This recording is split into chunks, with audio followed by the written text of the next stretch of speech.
에베소서 2장 1절부터 10절 우리 또 말씀 보고 기도하도록 하겠습니다. 1절부터 10절 제가 먼저 읽겠습니다. 에베소서 2장 1절부터 10절입니다. 그는 허물과 죄로 죽었던 너희를 살리셨도다. 세상 풍조를 따르고 공중 권세 잡은 자를 따랐으니 곧 지금 불순종의 아들들 가운데서 역사하는 영이라. 전에는 우리도 다 그 가운데서 우리 육체의 욕심을 따라 지내며 육체와 마음에 원하는 것을 하여 다른 이들과 같이 본질상 진노의 자녀이었더니 사랑하신 그 사랑을 인하여 허물로 죽은 우리를 그리스도와 함께 살리셨고 너희는 은혜로 구원을 받은 것이라.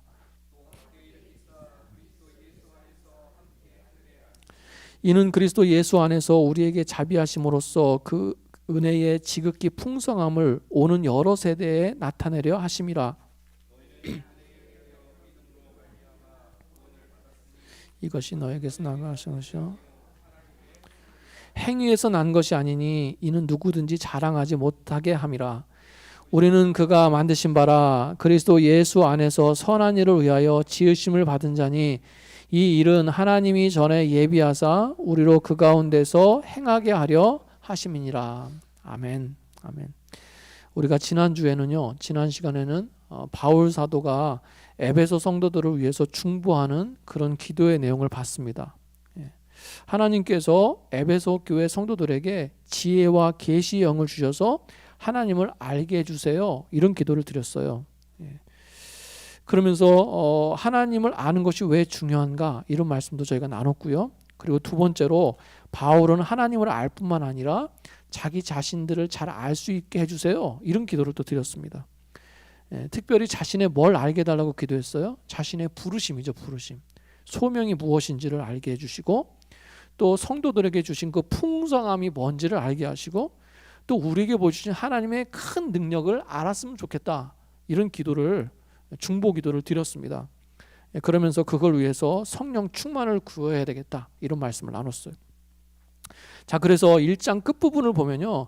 하나님의 능력은 크시다라는 걸 말하면서 그 능력이 어떻게 나타났는가? 바로 그리스도 안에서 나타났다. 이렇게 말씀하고 있습니다. 그러니까 예수님의 부활을 통해서 그 예수님이 높아지셔서 교회의 머리로 삼으신 이런 것들을 통해서 하나님의 능력이 나타났다라는 거예요. 그러면서 이제 2장으로 넘어오는 겁니다. 그 2장에서는요 1장에 이어서 그 예수님의 부활 사역과 그러니까 하나님의 능력이 되고 있는 하나님의 능력의 정점이라고 얘기했던 예수님의 그 부활 사역과 이 구원에 대해서 좀 더 자세히 설명하고 있어요. 그러니까 연결이 되는 거죠. 자, 한글 성경에서는 생략됐는데 원문 성경에서는 그래서 2장 1절을 보면 첫 단어가 그리고 이렇게 시작해요. 그리고. 그러니까 1절 끝난 다음에 그리고 이렇게 이어져서 시작한다는 거예요. 그러면서 1절부터 3절에서 뭐라고 말씀합니까? 구원받기 전에 우리의 비참했던 상황을 설명하고 있어요. 우리가 어떤 상황에 처해 있었던 건지 구원받기 전에 우리의 모습을 아주 리얼하게 말씀하고 있습니다. 그러니까 우리의 상태를 한마디로 표현하면 뭐라고 얘기합니까? 우리가 죽었었다 이거예요. 죽었다. 죽은 존재였었다. 너희는 죽었다 이렇게 얘기합니다. 여러분 이거 인정하십니까?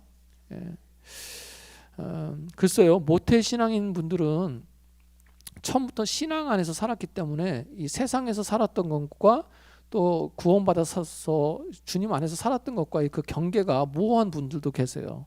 그리고 뭔가 어떤 극적인 변화보다는 막 세상 속에서 막 살다가 내가 구원받고 완전히 변화됐다 이거보다는 그냥 자연스럽게 넘어가는 그런 경우도 있습니다. 그런데 제가 거듭남의 체험을 해보니까요. 거듭남의 저도 모태 신앙이지만 거듭남의 체험을 해보니까 그게 아니더라고요. 분명히 달라요. 거듭남의 체험은 뭐 그 나이에 상관없이 상황에 상관없이 분명한 차이가 있어요. 어떤 차이가 있는가? 하나님을 아는 것이 달라졌어요. 지식적으로 들었고 주입해서 알고 있었던 그 하나님이 아니라 뭡니까? 내가 만난 하나님. 그러니까 거듭남의 체험을 하고 내가 하나님을 제대로 체험하고 알았을 때 똑같이 가던 교회예요. 뭐 어렸을 때부터 계속 다니던 교회인데 지난주에 들어가는 교회와 이번 주에 들어가는 교회가 달라요. 느낌이 달라요. 정말 하나님이 살아계신 것 같고 나를 지켜보시는 것 같고 막 두렵고 기대되고 기뻐하는 그런 이게 달라요. 예. 살아계신 하나님, 아버지 되신 하나님을 알게 되고 느끼게 되고 체험하게 되는 거예요. 영적으로 죽었다라는 것은 여러 가지 현상이 있지만 그 중에 대표적인 하나가 뭐냐? 하나님을 제대로 만나거나 인식하지 못한다는 거예요. 하나님을 아는 지식이 없어요. 뭐 당연한 말일 수 있는데요. 영적으로 죽었기 때문에 영적인 하나님을 인지하지 못하는 겁니다. 영적으로 죽었다는 것은 단순해요. 하나님과 단절되어 있는 거예요. 살아계신 하나님을 알지도 못하고 느끼지도 못하는 상태. 이게 바로 영적으로 죽은 상태입니다. 근데 참 감사한 게 뭔지 아세요? 죽은 자는요, 죽은 사람은 스스로 뭔가 할 수 있는 능력이 없어요. 인식도 못하고 할 수 있는 힘 자체가 없습니다. 그런데 내가 영적으로 죽어서 아무것도 느끼지 못하고 내가 뭔가를 해야 될지 모를 때 하나님께서 먼저 찾아와 주셨어요. 그럼 먼저 만나 주셨어요. 예수님을 알게 하셨습니다. 누가 알게 하셨어요? 내가 안 것 같지만 아니에요. 하나님께서 알게 하셨어요. 나는 내가 믿은 줄 알았지만 사실은 나에게는 그런 능력조차도 없었습니다. 하나님께서 나를 먼저 찾아와 주셔서 영적으로 새카맣게 아무것도 없는 단절된 나에게 그것에서 벗어날 수 없는 나를 먼저 잡아주시고요, 나에게 이해시켜 주시고 믿게 하시고 영접하게 하셨다는 거예요. 그걸 생각하면 너무나 감사할 수밖에 없는 것입니다. 여러분, 바울은요, 우리의 죽은 상태, 영적으로 죽은 상태를 좀 더 구체적으로 말씀하고 있습니다. 설명하고 있어요. 2절이에요. 2절. 제가 다시 한번 읽을게요. 그때 너희가 그 가운데서 행하여 이 세상 풍조를 따르고 공중의 권세 잡은 자들을 따랐으니 곧 지금 불순종의 아들들 가운데서 역사하는 영이라. 자, 바울은 우리가 영적으로 죽은 상태를 세 가지로 표현하고 있습니다. 세 가지 영역이라고 할 수 있어요. 영역. 첫 번째는 어떤 영역이냐? 세상과의 관계적인 면이에요. 우리가 세상의 풍속을 따랐다, 풍조를 따랐다. 그런데 풍속과 풍조군요, 헬라어를 보면, 원문을 보면 이 종교적인 색채가 강해요. 세상 풍속을 따랐다, 이 표현 자체가 종교적인 색채가 강해요. 그러니까 종교적으로 혼합주의적인 어떤 그런 영향을 받았다, 이런 뜻입니다. 그러니까 세상 풍속을 따랐다라고 할 때 쉽게 말하면 그거예요. 세상 종교의 영향을 받았다. 그래서 뭐 우리가 쉽게 이해하면 뭐 우리는 뭐 유교적인 그런 배경이 있잖아요. 우리나라 사람들이. 또 뭐 불교적인 배경이라든가 이런 우리가 모르지만 세상 종교의 영향을 받았다라는 거죠. 그리고 또 뭡니까? 뭐 흔히 우리가 뭐 요즘 미국 사람들도 그런 걸 많이 하는데 우리 다시 태어난다라고 하는 그런 어떤 윤회 같은 거, 이런 거 받아들이잖아요.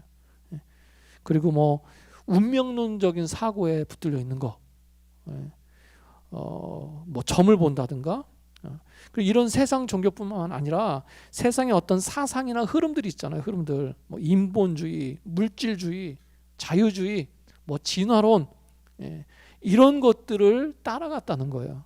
그러니까 그런 것에 휩쓸리고 그것이 진리인 것 마냥 진리인 것처럼 착각하고 따라갔다. 그게 영적으로 죽어 있는 상태라는 거예요. 왜 그랬겠어요? 왜 그렇습니까? 하나님께서는 우리 사람들에게 우리를 창조하실 때 그 본성 중에 하나님을 사모하는 마음을 심어 두셨어요. 그 하나님이 아니면 채울 수 없는 그런 부분들을 남겨 두셨습니다. 그래서 우리는요, 자꾸 그것으로 그 어떤 절대자로 하나님으로 채우지 않으면 공허하거나 힘들어한다는 거죠. 그러니까 뭐 전기가 들어오지 않는 저 오지에도요, 그들이 신을 찾는 게 뭐예요? 신을 찾는 건 그 마음속에 하나님을 향한, 그게 누군지 몰라도 하나님을 향한 그런 사모함을 심어두셨기 때문에, 그러니까 그것을 채우려고 하니까 자꾸 세상 종교를 따라가고 어떤 세상의 철학이나 흐름을 잡고 그 심령에 채우는 거죠. 근데 그게 결국 뭐예요? 죽은 상태라는 거예요.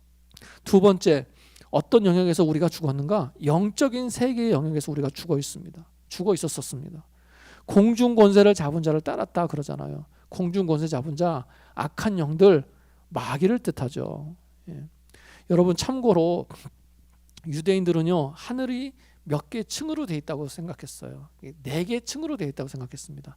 가장 높은 곳에는 하나님이 계시고, 그 다음에는 별이 있고, 그 다음에는 구름이 있는 곳, 그 다음에는 새들이 날아다니는 공중이 있는데, 이 공중에 사탄의 처소가 있다 이렇게 생각했어요. 예. 그 사탄이 공중에서 거하면서 땅에 있는 사람들을 막 공격해서 망하게 한다 이렇게 생각했습니다. 그래서 공중 권세 잡은 자다라는 표현은 마귀의 통치권을 나타내는 히브리식 표현이에요. 히브리 사람들의 표현입니다. 영적으로는 마귀에게 붙들려 사는 사람들, 이게 죽은 사람들이라는 거예요. 세 번째 영역, 어떤 영역에서 우리가 죽었었는가? 삶의 영역에서 죽었습니다. 삶의 영역에서. 말씀을 보면 불순종의 아들들이라고 말하죠. 이것도 히브리식 사람들의 표현이에요. 쉽게 말하면 하나님을 대적하면서 불순종하는 사람들, 이런 뜻입니다. 그러니까 하나님을 대적하고 그 말씀에 불순종해서 그냥 자기 뜻대로 악하게 살아가는 사람들, 이걸 말하는 거예요. 그러니까 이 세 가지, 세상을 쫓아서 살았고, 영적인 영역에서 죽었고, 또 삶 속에서 죽어 있었다. 이게 바로 구원받기 전에 나의 모습이었다는 거예요. 그래서 3절에서 뭐라고 얘기합니까? 전에는 우리도 다 그 가운데서 우리의 육체의 욕심을 따라 지내며 육체와 마음에 원하는 것을 하여 다른 이들과 같이 본질상 진노의 자녀였다. 우리가 다 그랬다는 겁니다. 그래서 결국 최종적인 결과가 뭐였냐? 하나님 앞에서 진노의 자녀가 됐다라는 거예요. 진노를 받기에 마땅한 자들이 됐다, 이런 뜻입니다. 결국 이런 사람들에게 준비된 것은 뭡니까? 하나님의 진노라는 거예요. 하나님을 알지 못하고 하나님을 떠난 인생은 다 심판받을 수밖에 없다는 겁니다. 그리고 성경은요, 하나님을 떠나는 것 그 자체가 이미 심판이다 이렇게 얘기하고 있어요. 하나님을 떠난 인생은 비참할 수밖에 없다는 것입니다. 여러분, 그런데 이 말씀을 곰곰이 듣다 보면 그런 생각이 들지 않으세요? 이 세 가지 상태를 듣다 보니 나는 이미 구원 받았는데도 간혹 가다가 아직도 이런 모습이 나타나는 것 같다는 거예요. 다는 아니지만 일부분 아직도 성숙하지 못해서 꼭 죽어 있는 것 같은 그런 모습이 나에게 있더라는 거예요. 그래서 바울이 뭐라고 얘기하는 겁니까? 옛 구습을 쫓지 말아라. 옛 습관을 쫓지 말아라. 우리가 확실히 구원받았지만 우리의 인격이나 우리의 습관 가운데 자꾸 옛날로 죽어있는 모습으로 돌아가려고 하는 그런 모습이 있다는 거예요. 우리가 그것과 싸워야 된다는 것입니다. 여러분, 우리가 구원받아 놓고는 영적으로 꼭 죽은 사람처럼 살면 안 되겠다는 거예요. 영적으로 살아있는 자로서 살아야 되겠다, 이 말씀을 지금 하고 있는 것입니다. 그렇게 영적으로 죽었던 우리를 어떻게 구원하셨는가? 이제 4절부터 7절까지를 보면 그런 우리를 구원하신 모습에 대해서, 방법에 대해서 얘기하고 있습니다. 4절 보시면 긍휼이 풍성하신 하나님이 우리를 사랑하신 그 큰 사랑을 인하여, 이렇게 돼 있어요. 나를 어떤 모습으로 구원하셨는가? 4절입니다. 우리를 긍휼히 여기시고 사랑하셔서 구원해 주셨어요. 긍휼과 사랑으로 우리를 긍휼해 주셨다, 이런 뜻입니다. 여러분, 그런데 보세요. 긍휼은 그냥 긍휼이 아니라 풍성한 긍휼, 이렇게 돼 있습니다. 그 사랑은 그냥 사랑이 아니라 큰 사랑, 이렇게 돼 있어요. 나를 구원하신 것이 하나님의 사랑의 가장 큰 증거고 확실합니다. 제가 이런 말씀을 드렸습니다. 나를 사랑하신 가장 큰 증거는 나를 구원하신 거라는 거예요. 그러니까 우리가 이미 그 증거를 가지고 있다는 것입니다. 그래서요, 구원의 은혜를 잊지 않으면서 살아가는 사람은 하나님의 사랑을 잊지 않고 사는 거예요. 하나님의 사랑을 말하는 사람은요, 가장 먼저 그 구원하신 사랑을 말할 수밖에 없습니다. 그걸 감사할 수밖에 없는 거예요. 여러분, 설명할 수 없는, 이해되지 않는 그 하나님의 사랑과 긍휼을 늘 감사하면서 사시기를 바랍니다. 첫 번째, 죽어있던 나를 사랑으로 긍휼히 여기심으로 살리셨고, 두 번째, 예수님과 함께 살려주셨다는 거예요. 예수님과 함께 예수님을 통해서 살려주셨다. 이게 바로 5절부터 6절입니다. 제가 다시 한번 읽겠습니다. 허물로 죽은 우리를 그리스도와 함께 살리셨고 너희는 은혜로 구원을 받은 것이라 또 함께 일으키사 그리스도 예수 안에서 함께 하늘로 앉히시니 보세요. 그리스도와 함께 살리셨고 함께 일으키셨고 함께 앉히셨다. 계속해서 이 함께를 강조하고 있습니다. 여러분 우리가 지난 시간에 1장 20절에 보면 이런 말씀이 있어요. 그의 능력이 그리스도 안에서 역사하사 죽은 자들 가운데서 다시 살리시고 하늘에서 자기 오른편에 앉히셨다. 누구를 얘기하는 거예요? 예수님을 설명하는 거예요. 예수님. 하나님께서 하나님의 능력이 예수님의 부활에 나타났다. 이걸 설명하고 계시는 거거든요. 근데 이 1장 20절에서 예수님을 죽은 자 가운데 살리시고 앉히시고 이 단어를 썼는데 이 단어를 오늘 우리가 보고 있는 이 단어에 오늘 말씀의 본문에 있는 이 단어에 그대로 사용하고 계시다는 거예요. 그러니까 이게 무슨 말이냐? 하나님께서 나를 구원하고 살리실 때 누구처럼 살리신 거예요? 예수님처럼 살리셨다는 거예요. 또 예수님처럼 일으키시고 예수님처럼 앉히셨다는 거예요. 그냥 단순히 죄인이고 죽어가는 나를 그냥 일으켜 세우신 것이 아니라 예수님처럼 예수님을 생각하시면서 예수님을 통해서 나를 구원하셨다는 걸 강조하고 있는 거예요. 여러분 이게 굉장히 큰 은혜입니다. 내가 뭐라고 나를 예수님과 비교해서 말씀하십니까? 그래서 5절 6절에서 함께를 계속 강조하고 있는 거예요. 예수님과 함께 일으키셨고 함께 앉히셨고. 여러분 그러니까 이 말은 뭡니까? 예수님의 부활이 곧 나의 부활인 거예요. 예수님의 승기라고 하죠. 승기, 귀하게 되심. 예수님의 귀하게 되심이 나의 귀해짐이라는 거예요. 예수님의 통치하심이 나와 함께하는 통치라는 겁니다. 지금 바울이 이걸 지금 강조하고 있는 거예요. 그래서 여러분 이건 영광스러운 거예요. 굉장히 영광스러운 거예요. 예수님으로 끝난 것이 아니라 예수님과 차별된 것이 아니라 예수님과 똑같이 함께 시작하셨고 함께 누리게 하시고 함께 끝나게 하신다. 여러분 이게 얼마나 큰 영광인지 모릅니다. 그래서 이 말은 뭡니까? 다시 말하면 우리가 예수님을 잠시도 떠나서 살 수 없다. 이런 뜻이에요. 이런 의미도 돼요. 제가 지난 시간에 에베소 성도들의 처한 상황을 말씀드렸습니다. 세상 한복판에 여러 가지 유혹과 많은 시험 속에 살아가는 그런 성도들이었어요. 제가 에베소 교회 터를 한번 가봤는데요. 에베소 교회를 가기 위해서는 세상 한복판을 가로질러 가야 됩니다. 이쪽에 시장도 있고 이쪽에 목욕탕도 있고 이쪽에 도서관도 있고 저쪽에 보면 원형 경기장도 있고 다 거기를 지나서 저쪽 한 구석에 에베소 교회가 딱 서 있더라고요. 그러니까 그들이 교회에서 예배 드리러 교회를 갈 때나 교회에 나와서 예배 드리고 나올 때나 항상 세상을 지나가야 되는, 세상 문화와 유혹 가운데 지나야 되는, 그게 에베소 성도들의 모습이었어요. 근데 그들이 그것을 이길 수 있었던 이유는 뭐냐? 복음이었어요. 복음. 다르게 말하면 예수님과 밀착해서 살아가는, 예수님과 함께 살아가는 것. 우리가 예수님과 함께 있을 때 우리를 얽매이는 것들로부터 자유함이 있는 줄로 믿습니다. 우리가 어디에든 매이게 돼 있어요. 사람은 어디에든 매이게 되어 있어요. 한 곳에 정착하게 되어 있습니다. 근데 매일 거면 예수께 매여야 돼요. 세상에 매이면 세상의 종으로 살 수밖에 없습니다. 믿음이 있어도 그래요. 기도하는 사람도 마찬가지예요. 내가 세상에 묶여 있으면 세상 안에 그 굴레 안에 나를 둘 수밖에 없습니다. 여러분 매일 것이라고 한다면 우리가 예수님께 매여야 될 줄 믿습니다. 그래서 그러므로 예수님과 함께 그 풍성함을 누리시길 바랍니다. 예수님처럼 예수님과 함께 누리시기 바랍니다. 이것이 참 큰 풍성함이에요. 그래서 7절 보시면 이는 그리스도 예수 안에서 우리에게 자비하심으로써 그 은혜의 지극히 풍성함을 오는 여러 세대에 나타내려 하려 하심이라. 그러니까 오고 오는 모든 세대에 주시는 풍성함이라는 거예요. 변함없는 풍성함. 예수님과 함께 누리는 풍성함이라는 것입니다.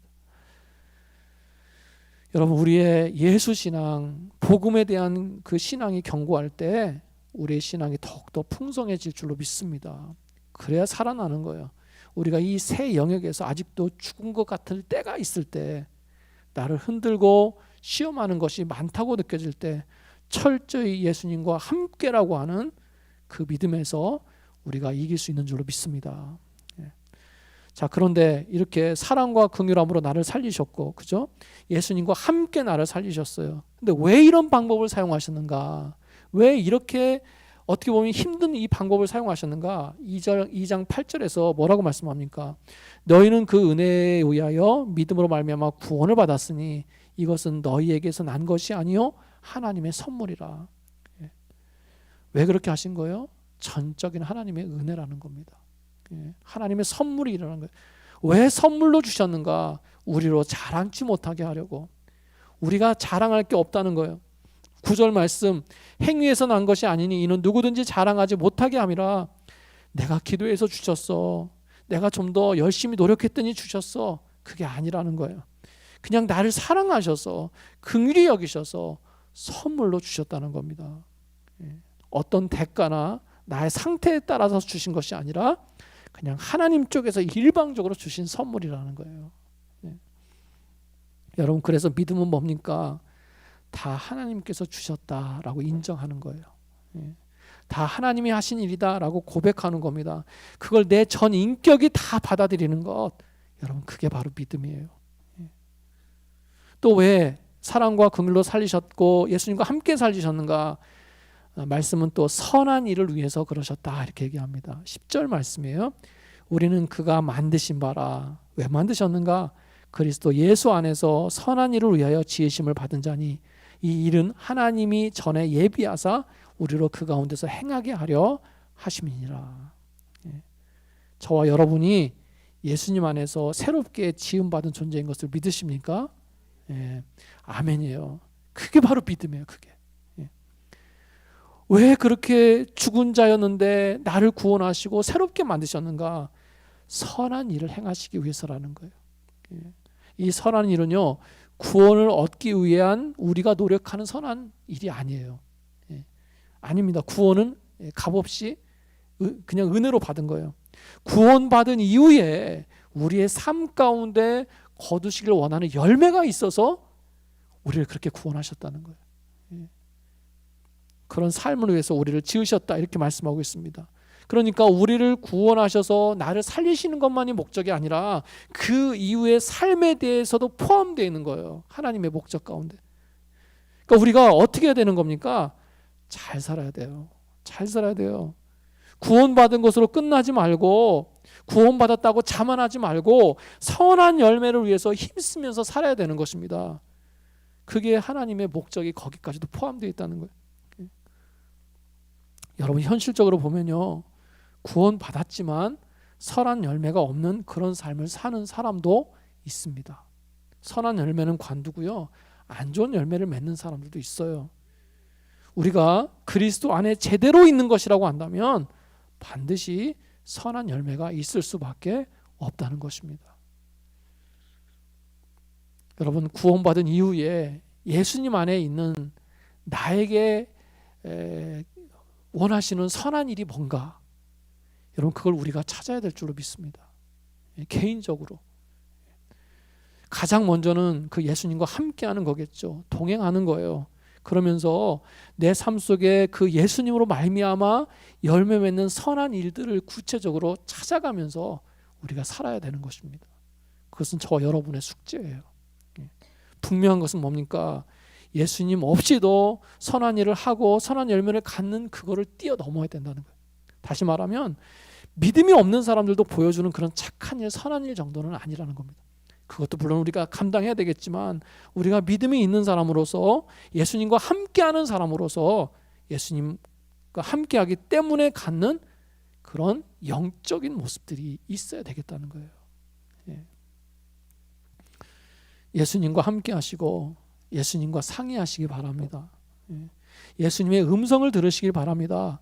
그 안에 선한 열매들을 주실 줄로 믿습니다. 우리 말씀을 놓고 한번 먼저 기도했으면 좋겠습니다. 말씀을 놓고 제가 기도할 수 있도록 정리해 드리겠습니다. 먼저 내가 구원받기 전에, 내가 하나님의 은혜를 받기 전에 내가 어떤 존재였었는지를 한번 뒤돌아보세요. 내가 거듭남의 체험 이전에 어떤 삶을 살았었는지, 그런 나를 먼저 찾아오시고 나를 붙잡아 주신 하나님의 은혜를 한번 생각하시면서요, 감사하시기 바랍니다. 그리고 또 하나, 그러면서도 아직도 나에게 있는 그 과거의 옛사람의 모습이 있어요. 그걸 꺾어서 하나님께 드리는 기도하시기 바랍니다. 내 연약함을 하나님 아시오니 다시 되돌아가지 않고 후퇴하는 믿음이 아니라 전진하는 믿음 갖게 해달라고 기도하시고요. 그리고 세 번째, 하나님 구원에 합당한 선한 열매를 내 삶 속에 허락해 주시옵소서. 주님, 그게 뭔지, 그게 어떤 모습인지 그걸 알 수 있는 지혜를 주시옵소서. 분별할 수 있는 지혜를 주시옵소서. 성령님 알려주시옵소서. 이 세 가지를 놓고 우리 한번 말씀을 놓고 한번 다 같이 통성으로 기도하며 나가겠습니다. 기도하시겠습니다.